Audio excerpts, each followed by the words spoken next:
Podcast with Rich Keefe. It's the Dork Podcast. And Davey. It's the Dork Podcast. Hashtag. It's the hashtag Dork Podcast.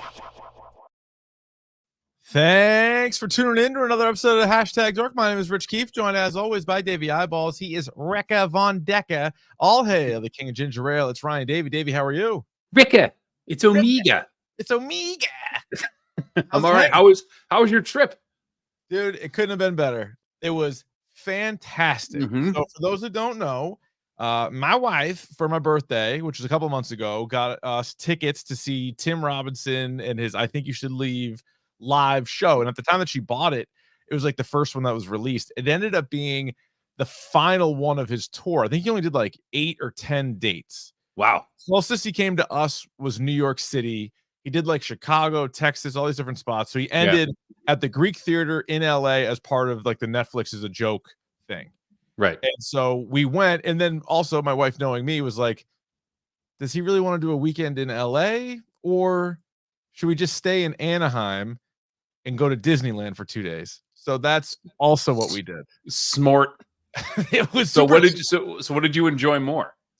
Man, honestly, both were great, and I'm excited to talk about both. I think the Tim Robinson experience was probably a little bit better. Right. You know how I don't like crowds or lines and things like that. And so our trick was we went kind of early, and I feel like it was not overwhelming early in the day. Right. And my wife signed up for all the stuff like the fast pass and stuff. So like we didn't wait in too many lines for too long, but still it just gets to the point where you're like, there's a million fucking kids here. There's a million fucking people here. And I told you what our biggest struggle was, not like little kids at Disney World. It was what my wife and I refer to as youths. There's a lot of youths running around. Yes. And I'm talking about like the 11 to 15 range. Yep. Youths. And they are just menaces. I also couldn't believe that people are like carrying babies around in there. I'm like, that's not enjoyable for anybody involved. No, the trick is my children are 9 and 7, and we got a stroller. Yeah. Because they can nap. They can just sit and not whine. Like it's actually smart. But yeah, because it's a big park, and like you're like, oh, we're going to do this. Like, oh, now we can go over here. And you're like, oh shit, actually, where did you want to go again? Oh yeah, we got to double back. So we did so much walking. One of the days, I think Katie kept track, or her phone kept track. We did like 28,000 steps or something insane. Like we were just all over the park. But yeah, I thought it was amazing. So the first day, so it's Disneyland out in California, sort of split up into two. And so the one we went to the first day was Star Wars. Like that was the thing I was most excited for. It was insane. Rise of the Resistance. So good. The coolest thing I've ever been a part of. Like, especially coming from our world of amusement parks, Canopy Lake Park and Canopy Lake Park. There's nothing that you can really compare Rise of the Resistance to. No. It's like 3 rides in one. Like I was telling, it's crazy. And like, I'm sure you felt the same way I did. And I think I've told the story before. So like when they do Rise of the Resistance, like there's people who are dressed as like officers. Yes. And they tell you they're going to bring you in for questioning, and they tell you. And I remember my daughter was like, "Are you nervous, Dad?" And I go, "No, I've been waiting for this my whole life." Exactly. Like my whole life to be put in this position. I'm like, "Nope." And I looked at her and I said, "Don't you say a word." The guy was smart. Yeah, you got to get on it. The guy walked up and down and he was grilling people. And like, funny enough, he looked at me and my wife and didn't say a word to us because I think he knew we weren't telling. We weren't going to snitch. Not saying a damn thing. Yeah. Everybody else was like giggling nervously. Me and my wife were like, "What do you got for us?" Yeah. So that ride is insane. And so it's, Ray and Finn and Poe. It's real life people. It's like mannequins of people. It's holograms. You're moving into 3 different places. And then the ride itself is crazy because you're not on tracks. Yeah. It's like, is it magnetized? Yeah, it must be, because that's the only way, because there's a bunch of rides that do that now, and they're just like, you go into like these big rooms and there's no track. Like you don't know where you're going. So we got there early in the day, and I looked ahead a little bit and I'm like, well, obviously I want to do all the Star Wars stuff. And the fucking ride was closed. It was closed all morning. And I was like, I really want to do this ride. And then it opened up. And so we like immediately got over there and did it. So they also had the Millennium Falcon Smuggler's Run, which was cool. They split you up into like these groups of like 6. It goes 2, 2, 2, and you each have like jobs. That was pretty fun. So we were. What job did you get? We were in the rear, so we were like engineers. Basically, like we were engineers. So if the Falcon got shot, we had to like hit buttons. So it's kind of interactive. So even though you're like doing like this virtual reality type thing, you would get hit, and then you had to hit certain buttons or flip certain levers. So that was kind of cool. Guess what I was during that one? Shooter, or you on the guns? Pilot. I looked. No, there's a lot. You go for the kids, right? When you're there with your kids, you go with the kids. But I look back at my family, my 3 darling women in my life, and I looked at them, and I'm not kidding. And I quote, and I said looked my wife in the eyes and said, "There's no fucking way I'm not flying this thing." I'm telling you all that right now. Yeah, no shit. Yeah, no shit. Like dude, I'm the pilot. Me. That was so cool. And then like the life-size Falcon that they had out, so cool. It's on Instagram. It's just like, so that's what's also amazing about it. Both the Star Wars area and then Avengers HQ or whatever, which I'll talk about. It's just, it looks like you're on a movie set and you're going through it. And it's like all this stuff that's kind of unnecessary. Like you didn't need to build the fucking trash cans and like the stuff outside to look like you are in one of these planets. And they did. The thing that really, I would think, sold it for the Rise of the Resistance. My wife famously could not get through even a Star Wars, and she was like blown away by that ride. She was like, "This is awesome." She's like, "I've never even seen the movies." Like when we got to that room, and it was probably like 100 stormtroopers just like lined up, and you can like see outside. She's like, "This is the coolest thing in the world." I'm like, "I know. Imagine if you like the movies." I'm like, I know. Imagine like me not having to explain to you who everybody is. I know. So I started. So then, like when Kylo Ren's chasing you, I'm like, "That's Adam Driver." She's like, "Oh, that's cool." So anyway, so that was super fun. Rise of the Resistance, far and away the best ride. They also, there was Star Wars Tours was one of the other Our Tours, Our Tours. And they had recently changed that. And what I didn't know, because we only rode it once, because it was fine. It was one of those like VR type of things. But they had recently kind of overhauled it. And so they added a lot of Ahsoka and Andor and like Mandalorian stuff. So the one I got, actually, it was like Ahsoka popped up on the screen. It was like, "We need your help," and blah, blah, blah. So sick. That was sick. So then day 2, we did Avengers, and they don't have a ton of rides, but they have web slingers, the Spider-Man thing. I don't know how they do it. I don't understand the technology of it, but you go through Peter, like he somehow, too many of these spider bots are out, right? Like he has the spider bot that can clone itself, and then it gets out of hand, and there's like a zillion of these spider bots. So he needs your help, and you're in this little room, you're watching all this little setup. It's hologram Tom Holland, and then you get put into a thing, and it's like, it was just me and Katie. I think you could probably have a third or a fourth person, but for some reason, just the 2 of us on this ride. And you go through, but you have 3D goggles on. You have nothing in your hands, but it can like sense you, and you're constantly zipping webs out, and you're trying to get the spider bots, and it fucking keeps your score. Who won? I beat Katie, but apparently what you do is you do total blowout. But smoked her. Actually, she caught up nicely in the second round, but I still beat her. But they keep score for the whole, like your whole team. And then they even have a leaderboard. They have the leaderboard after you get out and in the fucking gift shop. So like if your leaderboard is up there, you can see anyway. So I don't know how they do it, but you're like zipping, you're going to all place to place to place. And so that's called web slingers. That was a blast. Then they have the Guardians of the Galaxy ride, which is the cat's ass. I love this thing. And I hope it was the same. So was it the one where like you go in, like you walk through the whole Nova Corps, like you're with Nova Corps? No. Oh, and like Terry Crews comes out? No Terry Crews. So yours is different. Yours was different. We're in the collector's room. Oh yeah, that's a different ride. So we go through the whole collector's thing, and he has all the stuff. I took a picture of they had Cosmo. He had him locked up, and then all this shit. So you go through, and then you're in a room, and Rocket pops up, and it's sick. It's like a real puppet. It's not a hologram. It's like an actual puppet of Rocket. And he pops up, and he's like, "Look, like all the Guardians are right now being held captive." He's like, "We're gonna break them out." He's like, "You guys need to help me break them out."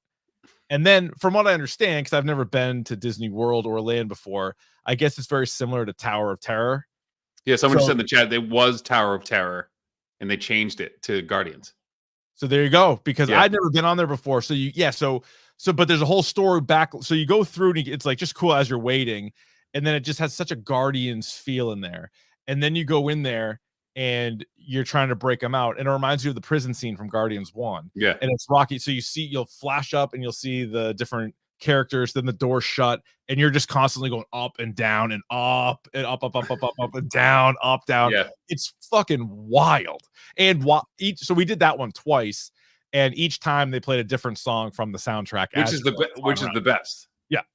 Yeah. So what's the dark inside in Florida like? Is it so the thing is you're in Nova Corps, so you're in like you're with the Nova Corps and you're on that planet, and essentially like they're bringing you in to help with something, or they're taking Terrans and they're just like showing them around. It's like a goodwill thing, and then all of a sudden like one of the like Eternals shows up and like gets like, like dude, they do like the with it like jump, like the I forget what they like. Remember the thing they go through like the not like jump holes, or what they call them, like jump points or something like that. Yeah. So the thing steals that and just like rips a huge hole in it. So you're like going through, but it's a roller coaster that like, think of like a roller coaster, but it's also like it turns.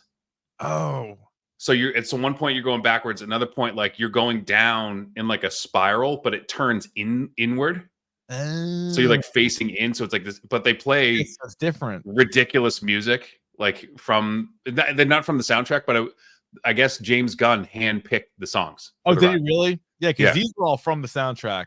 But it was so cool. So yeah, it's very different, clearly, but it was a blast. Yeah. So then they also had like the Avengers HQ, and they would run like shows. This is way more for the kids. They would have like a Spider-Man, they had a Black Widow, Black Panther, and they're like up high, and they do this whole thing, and like they have like a voice track, like and a stunt show, right? Yeah, they fight Taskmaster and stuff. They also Doctor Strange, because they have the Sanctum Sanctorum, or like what's left of it. That's so cool. You can also walk through. It's not a lot, but and apparently Doctor Strange, I saw him there for a second, and I guess he does like a magic show at some point. I didn't see balloon animals and shit. He probably right. He makes a bicycle. Good question from Tyler in the chat. The Star Wars world is very new Star Wars character heavy. It's a good point. Like, yeah, I would have liked some more. Like, yeah, they have the Falcon, but like, I would have loved a few more of like the old school characters. That is a good point. Yeah, there were some. The one in Florida, like I was gonna say, like Chewie's walking around, but there's a lot of like BB-8. It's a lot of like new people heavy. So speaking of BB-8, I didn't get a lightsaber. It wasn't in the budget this time around. I looked at them. I'll tell you what, the pre-made ones that are characters, like the character, like this, they call them the signature ones, like the signature ones, but like the Count Dooku one is pretty fucking cool. That was like, the one I almost pulled the trigger on it. I was like, I almost, because it just looks so sick. But the thing that you did was awesome. But like, I looked at that, I looked at the Ahsoka Tano one, and I'm like, but you know what was crazy? As I was like, these droids are kind of fucking cool. Like, I kind of wanted a droid. Part of me wanted a droid, and then I was like, well, what am I gonna do with a droid? Not a droid, a droid. And then I was like, Then I was looking at some of the helmets, and I'm like, now I think for like my bookends on my bookshelf, I kind of want a stormtrooper and like a Mandalorian. So I didn't pull the trigger, but like the or like an X-wing helmet or something. Yes, it was like, that was the one. My children were so well behaved at Disney World. Like, I was so impressed with them. Awesome. The one almost meltdown we had was like, I can't buy you a droid. Like, I can't. Like, you can't go to the thing and like make the droid, and they're like, good. I'm like, I know. Next time. I was like, tough. I promise next time. But they're so fucking expensive. Well, that's the thing, is they're so expensive. They're cool. And then I was also like, how am I going to get this thing home? Because neither one of us checked the bag. We're there. So I shipped it. They ship it for you. But it's like, and I think, like I said, I was home for like 3 days, and it got there. Okay. Like by the time I left, like, so if you do it like early in the week, if you go for like 5 days, you do it the first day, you send it home. It'll be home when you get there. Oh, that's pretty sick. I like that. So also their Space Mountain is called Hyperspace Mountain, and it's also Star Wars. Oh. So it's like the Space Mountain. So that was the coolest roller coaster that we did. We also did Jungle Cruise, which was probably the worst ride that we did. We did the Matterhorn bobsleds, which was fun. Pirates of the Caribbean, I think we had to do it. I thought that was cool enough. It's slow. Yeah. Ride tried to get us on like Small World, and like we ate lunch like where you could see Small World, and the kids are like, I don't want to do that. Like, that looks dumb. I was like, it is dumb. We did it just because, like, you know me, I'm looking at like these different websites that ranked all the rides, and they had that one pretty high. And I'm like, all right, I'm glad I did it. Got it out of the way. It starts out really slow, and then you're like, I'm just like blown away by like all the attention to detail. Like there's just so much shit going on. Like, so I thought that was cool. So we did that one. Did Big Thunder Mountain Railroad. Oh, they had like the Swiss Family Robinson house that you could just like take a tour on. Yeah. It was pretty cool. There was a Roger Rabbit ride. So I'm like, I'm fucking doing the Roger Rabbit ride. So that was cool. Then the stuff with Marvel, in addition to those things, they also had this ride called Soarin'. Oh, that was great. Did you do that? Soarin's That was awesome. Yeah. awesome. So this one, I guess they at one point had just California, but this one that we did was like the world. Yes. And you're like up high. It looks like you're almost in like what's the fucking thing called in Vegas? The Sphere. You kind of feel like you're in that because like the whole screen's in front of you and you're like flying. They blow air in your face. They also even throw different smells at you, which was fascinating. Yeah. Yeah. And then we did Grizzly River Run, which is hilarious. So it's basically like a spinning like flume, like log ride type thing. And I guess the deal with that is 8 people are on there and like one of them is gonna get fucking smoked with water. And so thankfully it wasn't me or Katie. It was this one kid. It was like this, his kid must have been like 10. He was with his sister and his parents, and he was like talking all this shit. His parents were both wearing like ponchos. He wasn't. He's like, meh, meh, meh, meh, meh. And then he just got like took a bath. It was fucking hilarious. Fucking youths. Fucking youths. Oh, and then actually Tyler in the chat, once again, he's dead on. There was a Cars inspired ride. Awesome. So what you do, it's like 4 of you, 3 or 4, not many people fit in a car. I'm sure they're all from the movie. I saw the movie once, like a long time ago. And so it's not a full-on roller coaster, but it's also not like a slow, boring, like just drive around. And so it's this big landscape. You're outside, super long line for this one. And you end up like racing somebody else. So like another group is at the same time. And you go flying all around, but it's cool. Like early on, it's kind of dark, and there's like these big holograms of like the different cars from the stuff like coming. Like you think you're gonna hit all of them, and then you fucking like have an open race. And so that was probably my favorite actually. That and Soarin' were the 2 best non-Marvel or Star Wars things. Yeah, awesome. You had a time, man. You got all over the place. So then in between, so there you go. So Saturday we did Star Wars. Saturday night we did Tim Robinson. Sunday we did Avengers, and we went home. So let me tell you about this Tim Robinson. Yeah, please do. So they didn't film it live, but I'm sure they filmed it. It was a part of the Netflix is a Joke thing. It was at the Greek Theater. So it's like 6,000 people outside Saturday night. And so it says it's going to start at 8:00. They started at 8:30. Whatever. That's fine. They started at 8:30. I'm bummed they didn't do it Friday night too, so we could do the song. So he closed with the song. Oh, it's great. And it was a great setup too, because he's like doing this whole thing and he's like, and we got to remember what today is. We have to remember what the yesterday was. he's like stops himself. He's like, fuck, I fucked that up. And they bang out Friday night to end the show. So are you familiar with Brooks Whalen at all? He was on SNL very, very shortly. Yes. Was he the one? He's the one that was like, the guy who would like, my junk is terrible. Like, was that Brooks Whalen? It could have been. Yeah, he's like our age. He's a little bit younger than us. And he was on briefly, but he was no, he wasn't. But I know who he is. Yeah. I don't know how long he was on. He even made a joke about it. I don't think he was on very long. So he was the opening act. He did like stand up for a little bit, but then he was also kind of like the MC, and he was still there. So he calls him out on stage. So you clearly have Tim Robinson and Zach Kanan. So the other creator of I Think You Should Leave. They come out, they talk a little bit. And the whole premise is they're going to bring people out and show sketches that didn't make it to I Think You Should Leave.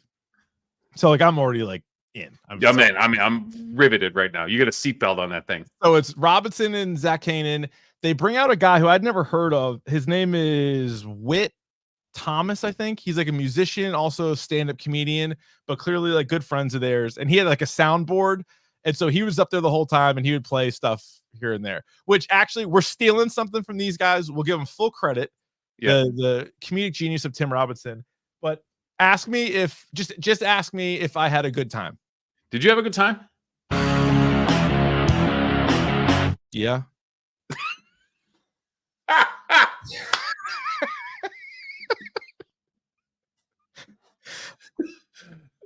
All right, I have perfect. Awesome Perfect. is that? How simple awesome is that? So they did. He did that a couple. They did that a couple of times in the night, and I fucking laughed every single time. Oh, it's Donnie done good. That's proper condoms good. What do I fucking have to have that spell. Proper condoms for policemen who like eating Burger King. Proper whopper copper condom on. Donnie Don. I'll put the Donnie Don in for next time, but we got too much to talk about. So, oh man, I was dying at that. All right, so anyway, so they have those two guys out there. Then they say that they have a tour mascot. And so people start chanting like Chunky. And he's like, no, it's not Chunky. Chunky's dead. He's like, Chunky's dead. Chunky, he goes execution style. Chunky got killed. It's not true. So it's a red-breasted Robin red-breasted comes out. It's this giant suit named Tori, the tour mascot. And they just start shitting on it. They're like, quit looking out the fucking eye. Like, you can't see. Like, look through the eyes. I know you can see. And he's like stumbling through. So it's like very stupid comedy. But he like comes out, he's tripping over stuff. They're screaming at him. And he's like, fucking people hate him. People hate Tori. He's like, there's hate groups about Tori. Like, people can't stand Tori. So then they like get rid of Tori, and that was it. That was it for Tori for the night. They just want to shit on Tori. So then they bring out Sam Richardson. So like right away, Sam Richardson comes out, which is great. And so they play this game every time they show a sketch that didn't make it. They call it Jacket or Jizz It. And you have to. So when you see a sketch, Jacket or Jizz It, and they're like, so which one's good? Yeah. I think Jizz It. So they're like, so Jizz It. So Jacket means that shouldn't have been on the show. Jizz It means it should be on the show. So they go Jacket or Jizz It. And let me give you the rest of the cast first, because they do this kind of out of order, and then I'll give you the sketches. So I saw on Twitter before you get going, I saw that there were 3 guys dressed as the Pointer Brothers showed up to this thing. I didn't see them. There was a lot of Dan Flashes. There was a lot of Shirt Brothers. There was little buff boys, like main guy. Goose suits. But no, there were 3 guys in like purple sequin vests, and they were like pointing at the stage like Pointer Brothers are in the house. So Connor O'Malley must not have been around, because I assumed he would have been there. He was not. Yeah. But yeah, no, the Pointer Brothers were fantastic. So Patty Harrison was there. Biff Whiff was there. Biff Whiff himself was in the house. So that was obviously great to see. What are we, 10 years old? I've seen every cock on the planet. How's he looking? You looking okay? Dude, he looked good. Yeah. He actually looked real good. And so he was funny.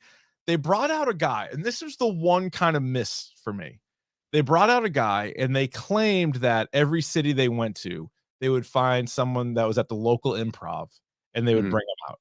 Now, so that was under the impression that we had.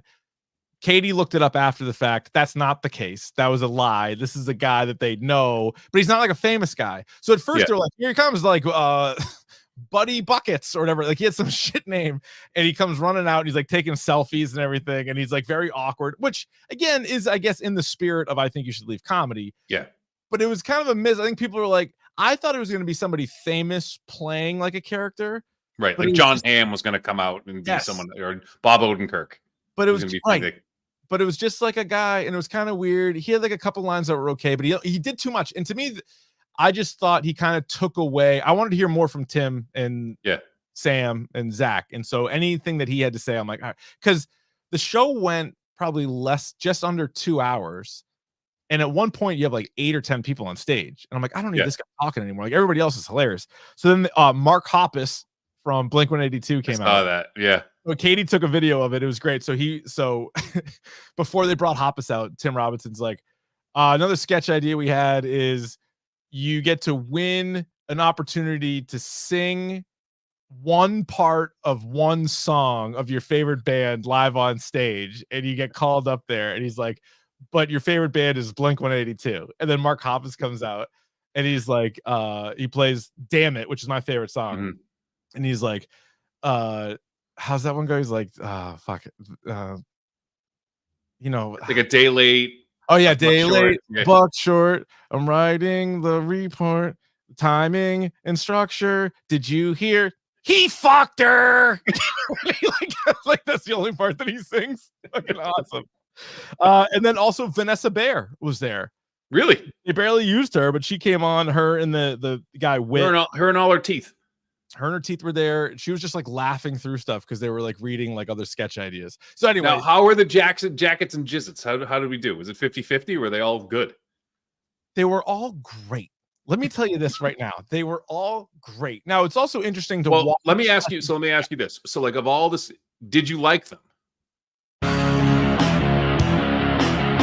Yeah. So they did 2 extended ones. So they opened the show with the Turbo Team sketch. Yep. Just an extended one. So that's the one where they're like, has this ever happened to you? And like the guy comes and he puts his foot in the thing and he's like, hey, you don't run. Like that whole thing. So it's that lawyer character. He keeps going. So basically it's the same sketch, but there's like 1,000 more scenarios. So I guess they trimmed it down for a good reason, but like I just kept laughing because it was like some of the sketch that we'd already seen, but then you're like, oh my God, there's just more jokes. So they must have cut it for time, but like he had a lot more. The other one, which they did towards the end, was the Fred Willard New Joe sketch, was probably twice as long originally. That's awesome. Katie was in tears. There was a part, on the one hand, I don't want to give away all the jokes. I'm never going to see it. Like they should release them, but maybe they won't.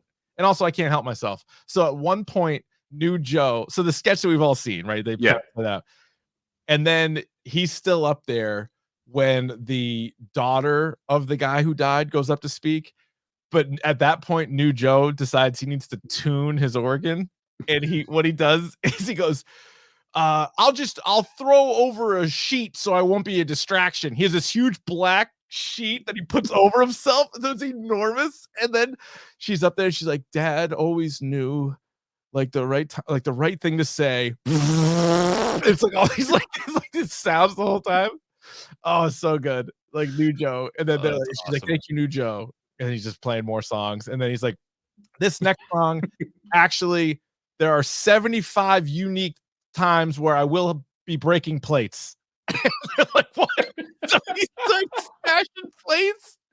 And then he turns around at the end of the song and there's a guy pulling like a plate out of his face. And he's like, sir, are you okay? I noticed that you flinched. And he was like, bleeding from the plate. So those were both great. Those that we'd already seen before. So then there was another 6 or 7 sketches that got cut. And honest to God, now you're in a setting where like everything's going to be funny, right? Like everybody's there to see this. Tim Robinson's on stage. They're all there. They're showing them on these big screens. So I understand like maybe they're a little bit funnier watching them here. But there was one that it kind of reminded me of like the job interview sketch 1, season 1 in a way. Remember when he's like, when he goes, it's like the push pull thing. Yeah. This one's way better. So it's him and another woman. And they just had like a lunch interview and like the two, and like it ends great. They get up to leave and they show the 2 people that were working at the place and they're talking about like, oh, like, yeah, that was pretty good. And then Tim Robinson comes storming back in. He goes, you motherfucker, I knew you stole my wallet. Give me my wallet. And the guy goes, it's right there. It was still on the table. He accused him of stealing it. And so at that point, he picks up his wallet.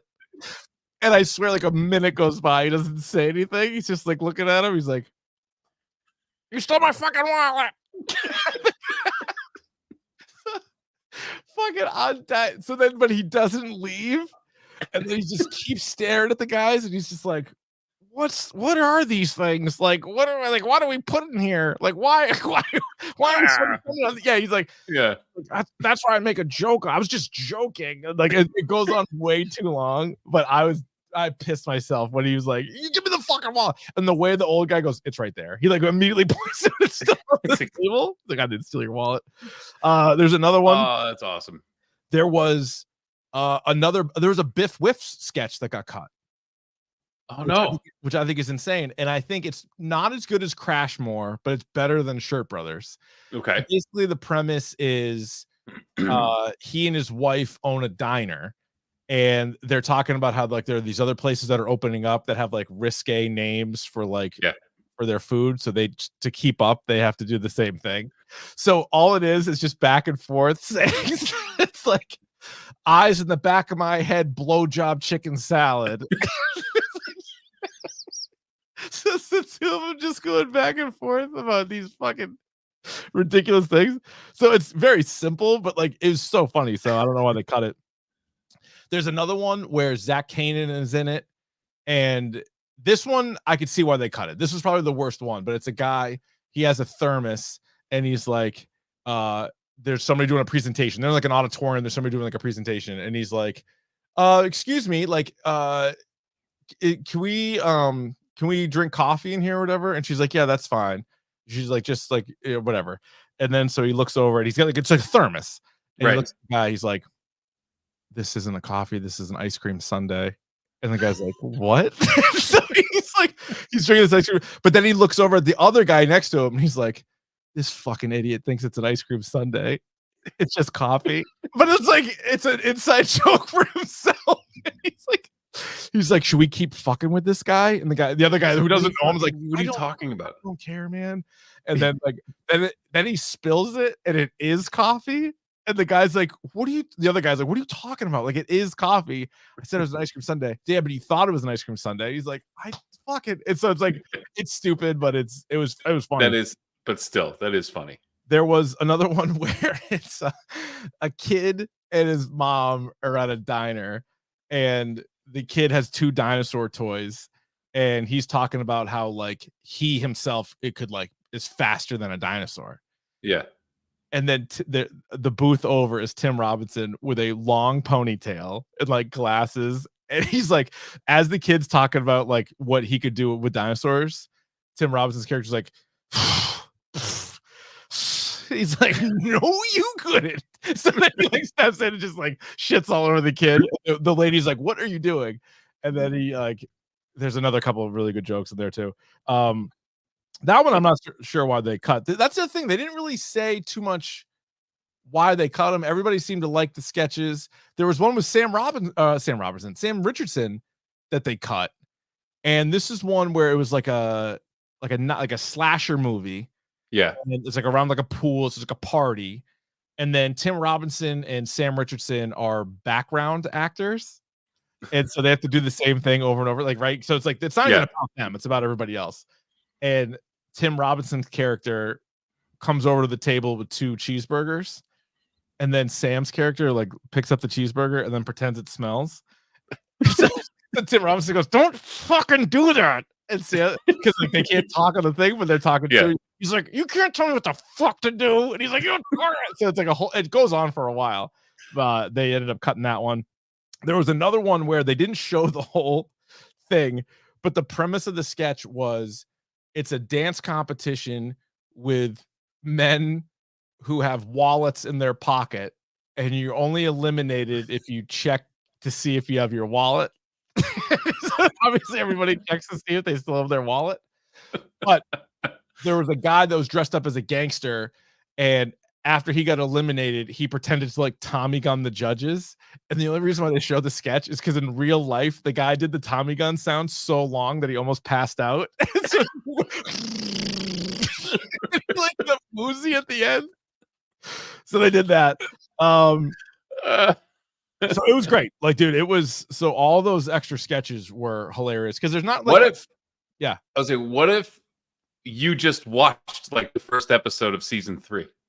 Or the first 2 episodes of season 4. Yeah, I hope I did. Like that's I don't know. That would be cool. Like they could just release that. Like it's such a rabid fan base. And I wonder if maybe he was doing this as like a trial balloon, or maybe he was just like, hey, here's some material I have for this tour. Right. It's like he's not a traditional stand-up, you know. So he's like, hey, let's do this. This can be part of our act. And then once people have seen it, once it's sort of special, like that would easily be 1 episode, maybe even a little bit more. Maybe 2. Maybe like 2 episodes. They should release it. I don't know why Netflix wouldn't. Like it's or maybe like you said, they were waiting. He was doing a tour and like wanted to show them there, and then eventually like you can release bonus episodes, like 2 bonus episodes of the show. Yeah. But anyway, so it was a slam dunk, and then some. I loved it. Oh, that sounds like a fun little weekend. Happy birthday! I had a nice little time. I had a nice little 40th birthday. That's for sure. Let's get to this. Y'all ready for bisque? Topic du jour time, right? We still doing this? Might as well, right? Might as well, yeah. Well, I'm glad you asked. It's the topic of the day. And today it's the Bad Batch Season 3, also known as the final season of the Bad Batch, which was 15 episodes. It ran on Disney Plus. We would begin with all of our movie and TV reviews, spoiler free. Ryan, did you like it?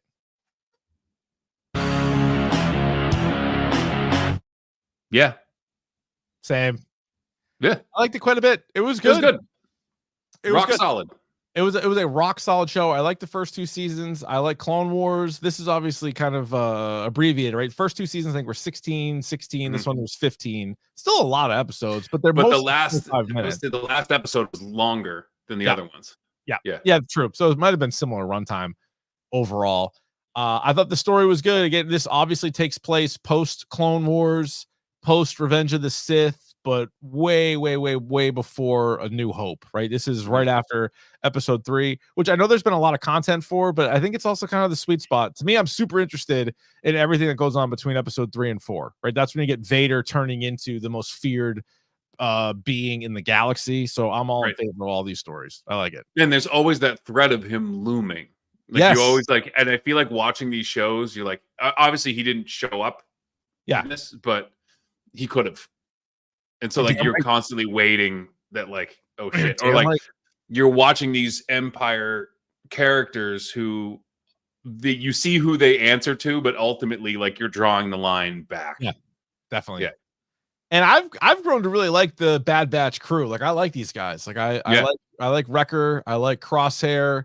Omega, I feel like has gotten better. I think the first season you're like, she's like the kid kind of super annoying.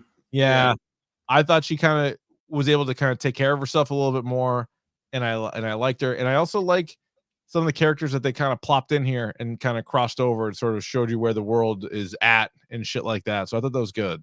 And what was good too is like my biggest gripe was like Omega's voice I found it to be kind of grating at times, and they really like scaled it back. Like they grew her up a little bit, so like her voice was a little bit deeper and a little bit slower, and like wasn't it like up here? It was like in a normal range, which was good. It was jarring in the first season, so this one not nearly as much.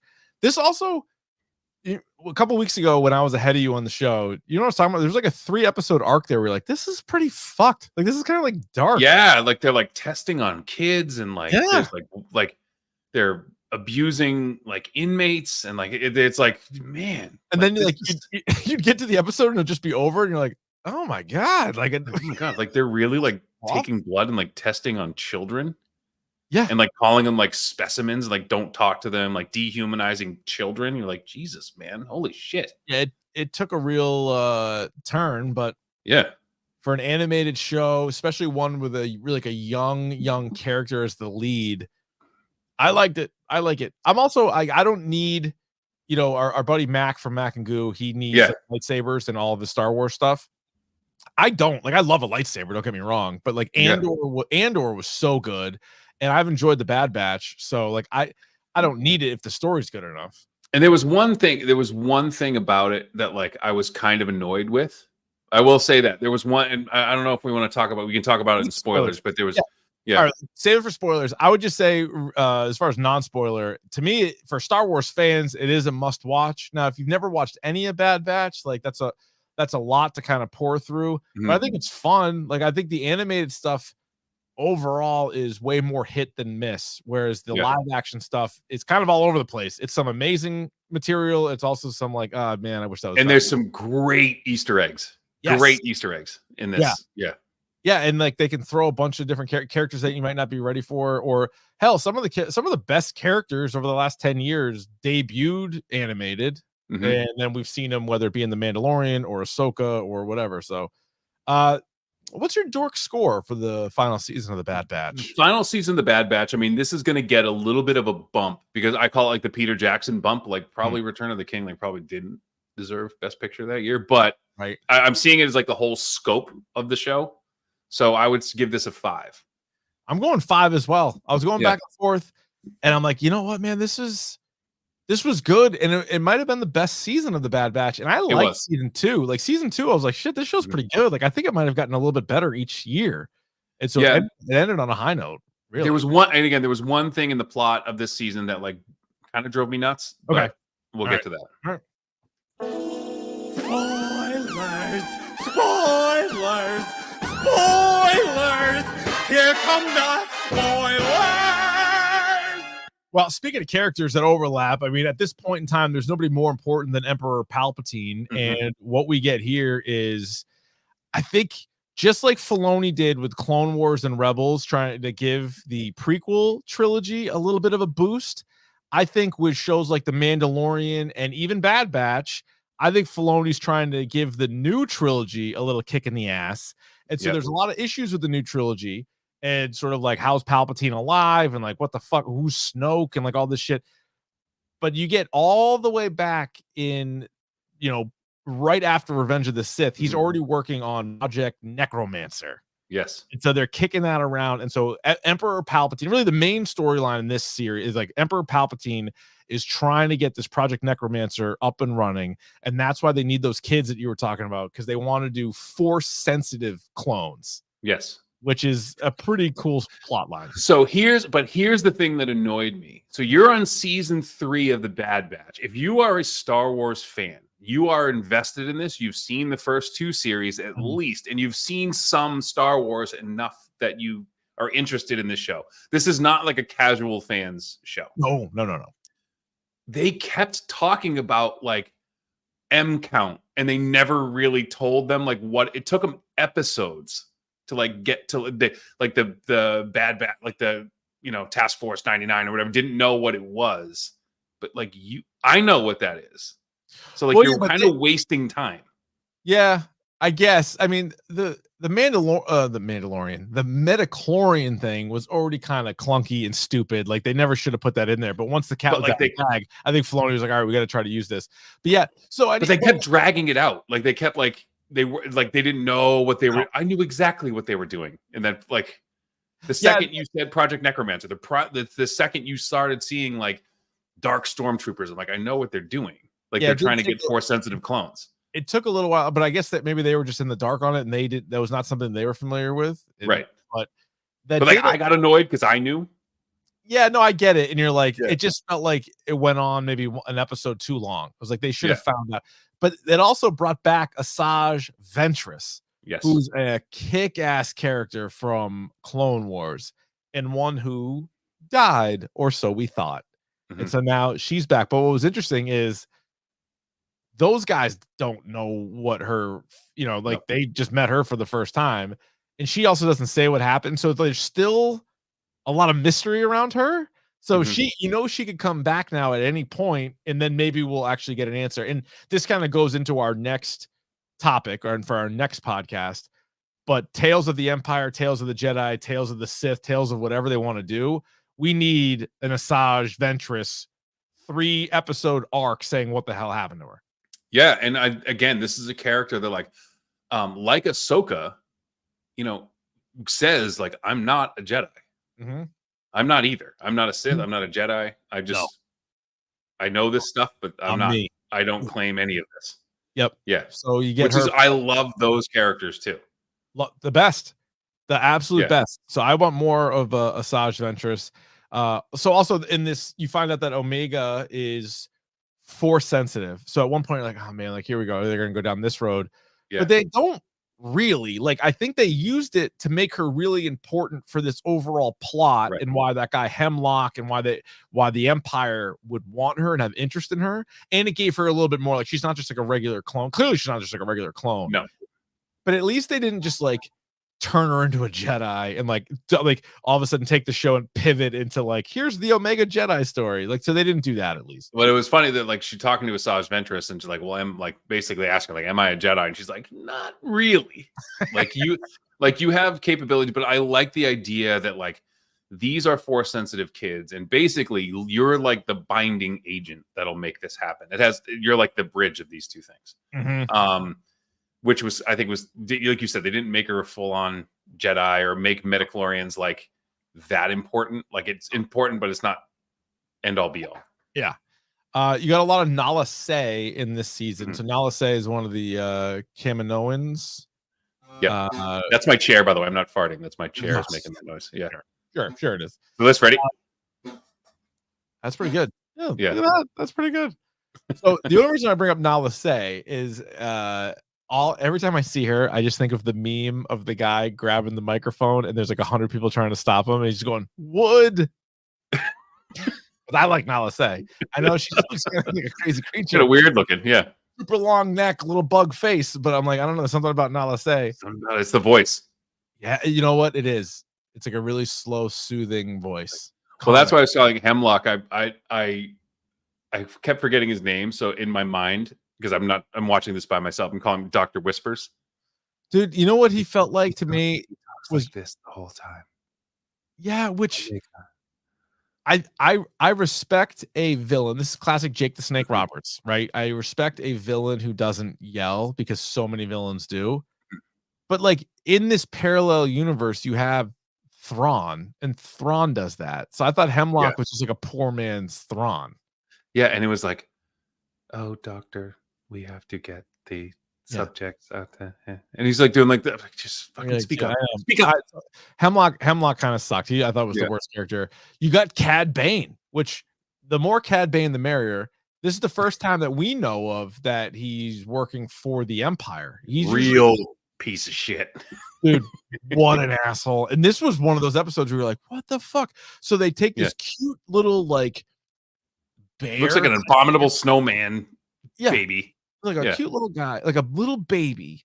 He goes and finds the mom, kills the mom in front of the baby, and then just fucking brings the baby in. And you're like, that's it? Like, kind of fucked up, man. Mom's dead. And he grabs the baby. They start testing on the baby. Every time you see the baby after that, it's like being held by an also a very small child. And you're like, what the fuck are we watching here? They're just testing on these little kids. Yeah. It's kind of fucked up. But Cad Bane's good at what he does. And anytime you see him, it's good to see. So a bit of a surprise to me because we don't know the fate of any of these characters, right? We haven't seen them, to the best of my knowledge, in anything else. I feel like maybe it was a Captain Rex who might have, at least his name might have been checked in. They said his name. Okay. Yeah. But you don't see him. And so there's been so many different things, right? Because Ahsoka, what do you think it would after Mando? It would be confusing because it would all have to be played by the same actor.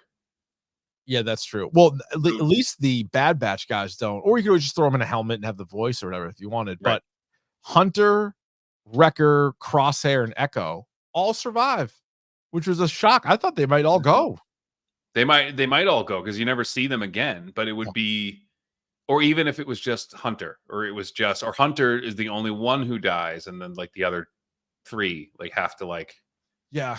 It's and possible. Echo goes with like the other clones to like help them. So the ending, they sort of do like a quick flash forward.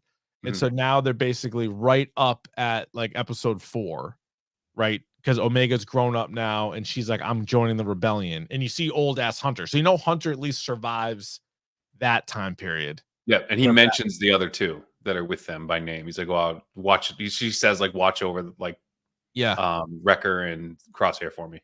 Yeah. Yeah. So do you think we see any of these characters again? I feel like we kind of have to see Omega again. Like, why else? We have to see Omega again, but I don't know where. Because the Acolyte takes place 100 years before episode 1. So it won't be the next Star Wars movie with Daisy Ridley is going to be 10. So like, what about Mandalorian Grogu movie? Because that technically is after episode 6. So Omega, unless she dies in the war, and that could be a whole spin-off. But if she would clearly be within age range to be in anything Mandalorian, anything. If Ahsoka ever comes back to like the galaxy, she could be in anything Ahsoka too. She could be in Ahsoka season 2. Yeah, so I wouldn't be surprised. Which just began filming, I'm told. Very nice. I like that. So I'm interested where that's going to go because I like without Ray Stevenson, I don't know what they're going to do with that. What a good character he was. It's great. All right. Well, that's Bad Batch. Davey and I both giving it a 5. Hit us up on Twitter and Instagram at Dork Podcast. You can email us as well, dorkpodcast@gmail.com. Your thoughts on the Bad Batch season 3. Anything else on this one, Rye? It's good. Watch it. And again, if you're a casual fan, you haven't really seen all the movies, or you haven't seen Clone Wars, like might not be for you, but it's for us. It's good. Yeah. Bruins just won final 2-1 win all right. Perfect. Yep. All right, awesome. So for those watching live, jump over to the other link, and we'll be doing Tales of the Empire in a moment. And for everybody else, if you're just listening on the podcast, it'll be available in the next day. So thanks for listening to this. We'll talk to you soon.